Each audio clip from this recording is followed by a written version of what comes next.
Hi all, welcome back to our channel. ಹೇಗಿದ್ದೀರಾ?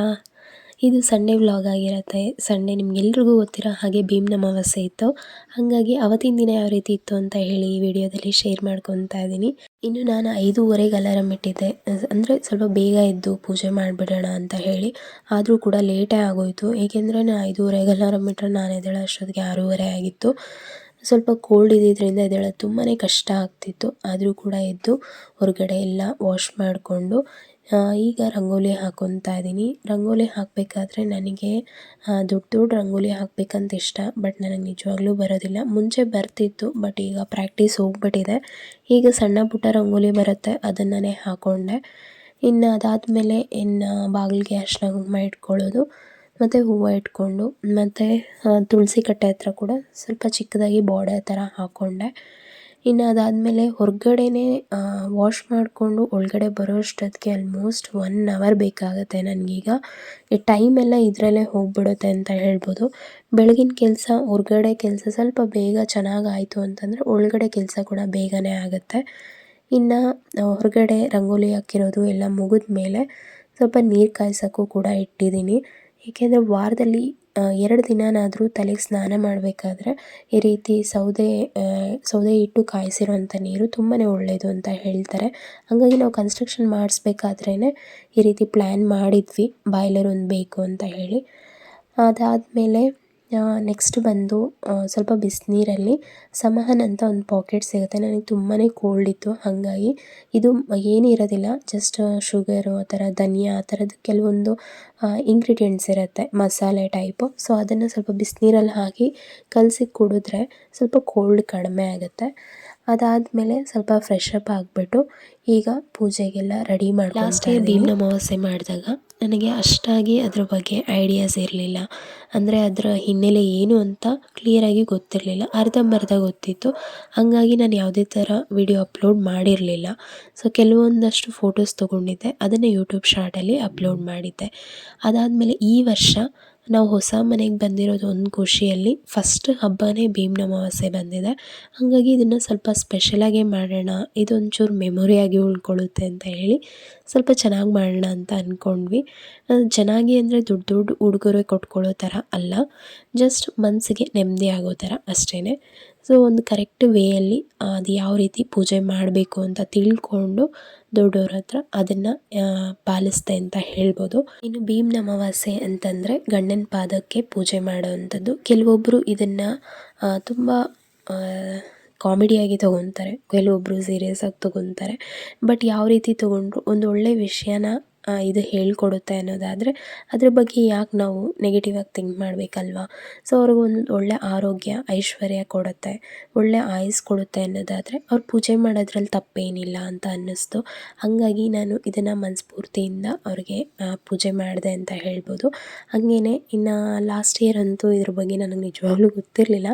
ಪೂಜೆ ಮಾಡಿಸ್ಕೋಬೇಕು, ಹೌದು, ಎಲ್ಲರೂ ಫೋಟೋಸ್ ಹಾಕ್ಕೊತಾರೆ, ಸ್ಟೇಟಸ್ಗೆ ಹಾಕ್ಕೋತಾರೆ, ಅದಾದಮೇಲೆ ಗಿಫ್ಟ್ ತೊಗೊತಾರೆ, ಹಾಗಾಗಿ ನಾನು ಪೂಜೆ ಮಾಡಬೇಕು ಅಂತ.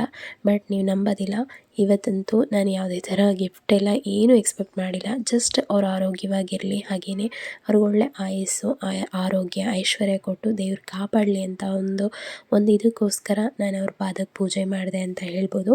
ಈ ಟೈಮಲ್ಲಿ ಒಂದು ನಿಷ್ಠೆಯಿಂದ, ಒಂದು ಮನಸ್ಸಿನ ಉದ್ದೇಶದಿಂದ, ಒಂದೊಳ್ಳೆ ಉದ್ದೇಶದಿಂದ ಅವ್ರಿಗೆ ಪೂಜೆ ಮಾಡಿದೆ. ಸೊ ಇದು ಈ ರೀತಿ ಇತ್ತು ನಮ್ಮ ಪೂಜೆ ಎಲ್ಲ. ಇನ್ನು ಪೂಜೆ ಟೈಮಲ್ಲಿ ಬ್ರೇಕ್ಫಾಸ್ಟ್ ಮಾಡೋ ಅಷ್ಟು ಟೈಮ್ ಇರಲಿಲ್ಲ, ಹಾಗಾಗಿ ಮೊಳಕೆ ಕಾಳಿತ್ತು, ಅದಕ್ಕೇ ಸ್ವಲ್ಪ ಆ್ಯಪಲ್ಲು, ದಾಳಿಂಬೆ, ಸ್ವಲ್ಪ ಕುಕುಂಬರು, ಕ್ಯಾರೆಟ್ ತುರಿ ಎಲ್ಲ ಹಾಕಿಬಿಟ್ಟು ಮತ್ತು ಬಾದಾಮಿ ನೆನೆಸಿಟ್ಟಿದ್ದೆ, ಅದನ್ನು ಸಿಪ್ಪೆ ಎಲ್ಲ ತೆಗೆದು ಕೊಟ್ಟೆ. ಸೊ ಅದನ್ನು ಇಬ್ಬರು ಕೂಡ ತಿಂದ್ಕೊಂಡ್ವಿ. ಅದಾದಮೇಲೆ ಇನ್ನು ಅಡುಗೆಗೂ ಕೂಡ ಲೇಟ್ ಆಗಿತ್ತು, ಆಲ್ರೆಡಿ 11:30 12 ಗಂಟೆ ಆಗಿಬಿಟ್ಟಿತ್ತು. ಹಾಗಾಗಿ ಸ್ವಲ್ಪ ಅಡುಗೆ ಬೇಗ ಮಾಡ್ಕೊಳ್ಳೋಣ, ಯಾರಾದರೂ ಗೆಸ್ಟ್ಗಳು ಬರ್ತಾನೆ ಇರ್ತಾರೆ ನಮ್ಮ ಮನೆಗೆ, ಹಾಗಾಗಿ ಸ್ವಲ್ಪ ಬೇಗ ಅಡುಗೆ ಮಾಡೋಣ ಟೈಮ್ಗಾದರೂ, ಬೆಳಗ್ಗೆ ಬ್ರೇಕ್ಫಾಸ್ಟ್ ಕೂಡ ಆಗಿಲ್ಲ ಅಂತ ಹೇಳಿ ಈಗ ಅಡುಗೆಗೆ ರೆಡಿ ಮಾಡ್ಕೊತಾ ಇದ್ದೀನಿ.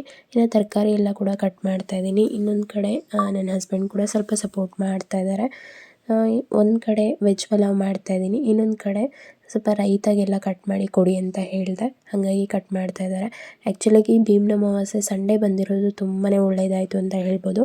ಅದೇ ವೀಕ್ ಡೇಲಿ ಬಂದಿದ್ದರೆ ಪೂಜೆ ಮಾಡಿಸ್ಕೊಂಡು ಊಟ ತಿಂತಿದ್ರೋ ತಿಂತಿರಲಿಲ್ವೋ ಹೋಗ್ಬಿಟ್ಟಿರೋರು ಕೆಲಸಕ್ಕೆ, ಅಷ್ಟೊಂದು ಡೆಡಿಕೇಶನ್ ನನ್ನ ಹಸ್ಬೆಂಡ್ಗೆ.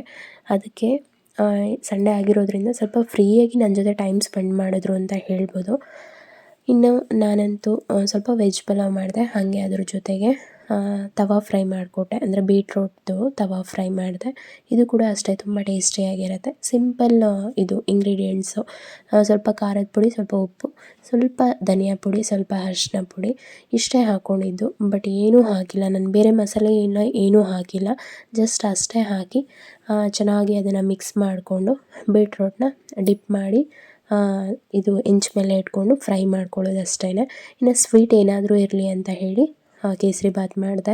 ಆ್ಯಕ್ಚುಲಾಗಿ ಹೋಳಿಗೆ ಮಾಡಬೇಕು ಅಂತ ಆಸೆ ಇತ್ತು, ಬಟ್ ಅದು ತುಂಬ ಲೆಂತಿ ಪ್ರಾಸೆಸ್ಸು, ಅದಂತೂ ನನಗೆ ತುಂಬಾ ಕಷ್ಟ. ಹಾಗಾಗಿ ಸಿಂಪಲ್ಲಾಗಿ ಕೇಸರಿಬಾತ್ ಮಾಡಿದೆ.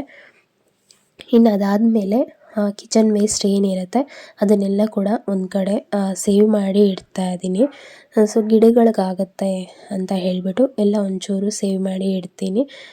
ಇನ್ನು ಅದು ಬಿಟ್ಟರೆ ನಿಯರ್ ಬೈ ನಮಗೆ ಏನು ಬಾಳೆ ಎಲೆ ಅಲ್ಲೇ ಸಿಗುತ್ತೆ. ಹಂಗಾಗಿ ಅದನ್ನು ತೊಗೊಂಡು ಬಂದು ಊಟ ಹೆಂಗಿದ್ರು ಮಾಡ್ತಾಯಿದ್ವಿ. ಬೆಳಗ್ಗೆ ಬೇರೆ ಟಿಫನ್ ಮಾಡಿಲ್ಲ, ಸೊ ಒಟ್ಟಿಗೆ ಒಂದೇ ಸರಿ ಊಟ ಮಾಡ್ತಾ ಇರೋದ್ರಿಂದ ಬಾಳೆ ಎಲೆ ಊಟ ಮಾಡೋಣ ಅಂತ ಹೇಳಿ ಒಂದು ಎಲೆ ಹಂಗೆ ಇಟ್ಟೆ, ಇನ್ನೊಂದು ಎಲೆ ಮಾತ್ರ ರೌಂಡ್ ಶೇಪಲ್ಲಿ ಕಟ್ ಮಾಡಿಕೊಂಡು ಸರ್ವ್ ಮಾಡ್ತಾಯಿದ್ದೀನಿ.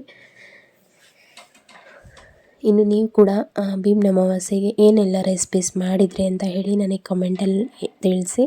ಇನ್ನು ಊಟ ಮಾಡಿ ಇಬ್ಬರು ಕೂಡ ಇನ್ನು ಮೇಲೆ ಹಿಂದಿನ ದಿನ ಬಟ್ಟೆ ಒಣಗಾಕಿದ್ದಿತ್ತು, ಸೊ ಅದನ್ನೆಲ್ಲ ಕೂಡ ತೊಗೊಂಡು ಬಂದೆ. ಇನ್ನು ನನ್ನ ಹಸ್ಬೆಂಡ್ಗೆ ಸ್ವಲ್ಪ ಕೆಲಸ ಇದ್ದಿದ್ದರಿಂದ ಅವರು ಕೂಡ ಅವ್ರ ಕೆಲಸದಲ್ಲಿ ಅವ್ರು ಬ್ಯುಸಿ ಇರ್ತಾರೆ. ಇನ್ನು ಸಂಜೆ ಆದಮೇಲೆ ಸ್ವಲ್ಪ ಕಾಫಿ ಮಾಡಿದೆ. ಬಟ್ ಆ್ಯಕ್ಚುಲಾಗಿ ಸ್ನ್ಯಾಕ್ಸ್ ಏನಾದರೂ ಮಾಡಬೇಕು ಅಂತ ಅಂದ್ಕೊಂಡೆ. ಊಟ ಮಾಡಿದ್ದೆ ನಾವು ಆಲ್ಮೋಸ್ಟು 2:45 3 o'clock ಆಗಿಬಿಟ್ಟಿತ್ತು. ಹಾಗಾಗಿ ಸ್ನ್ಯಾಕ್ಸ್ ಎಲ್ಲ ಏನೂ ತಿನ್ನಲಿಲ್ಲ. ಜಸ್ಟ್ ಇಬ್ಬರು ಒಂದೊಂದು ಗ್ಲಾಸ್ ಕಾಫಿ ಕುಡಿದ್ವಿ.